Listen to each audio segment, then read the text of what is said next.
শীতকালীন সবজিতে বাজার সয়লাভ হলেও এখন দাম চড়া।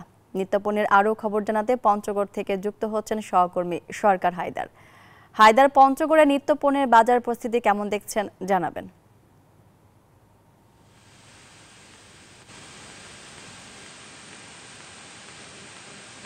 আপনাকে ধন্যবাদ।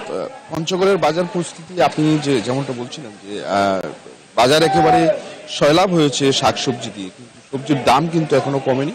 সাধারণ মানুষ এবং ক্রেতার হাতের নাগালের বা একেবারে কাছাকাছি কিন্তু আসলে সবজি নেই। সবজির এক ধরনের নাভিশ্বাসও কিন্তু আছে এবং এর জন্য কিন্তু বাজার মূল্য ঠেকাতে কিন্তু যে সিন্ডিকেট সেটা ঠেকাতে কিন্তু ন্যায্য মূল্যের বাজার একটা চালু হয়েছে পঞ্চগড়ে, যেটি সপ্তাহে 2 দিন চলে, কিন্তু সেটি কিন্তু আসলে আরো সপ্তাহে প্রতিদিন চালুর একটা দাবিও রয়েছে। আমরা যদি যাই এখানে দোকানদাররা রয়েছে, তার আজকের বাজার মূল্যটা যদি আমরা জেনে নেই।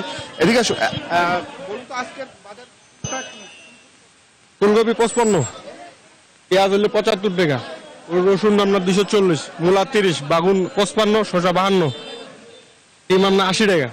ওইটা যে বাগুন আছে 35, ধনিয়া পাতা 35। এই পর্যন্ত আমাদের। আগের থেকে কি কমেছে না বেড়েছে? কমছে, আগের থেকে কমছে। যদিও দোকানদাররা আমাদেরকে বলছে যে কমে গেছে অনেকটা দাম, কিন্তু আমরা যেটা বলছি যে সাধারণ মানুষ যেটা বলছে যে আগের থেকে কিন্তু এখন পর্যন্ত সবজির দাম বা পেঁয়াজের দাম, আলুর দাম কিন্তু এগুলা কমেনি। যদিও জেলা প্রশাসন একটু চেষ্টা করছে বাজার নিয়ন্ত্রণে আনার জন্য, কিন্তু এইটার কিন্তু এখনো প্রভাব আমরা চোখে দেখছি না। আসলে সবজির এই যে বাজারটি রয়েছে, এখানে পাইকারি মূল্যে সবজি বিক্রি হয় এবং এই পাইকারি নেয়ার পরে যারা গ্রামগঞ্জের হাট বাজারে বিক্রি করছে তারা কিন্তু 5 টাকা 10 টাকা করে লাভ নিয়ে ক্রেতাদের কাছে বিক্রি করছে এবং আলুর দাম কিন্তু একই রকম রয়েছে এবং পেঁয়াজের দামও একই রকম রয়েছে। তো এই ছিল আমার কাছে সর্বশেষ বাজার পরিস্থিতি।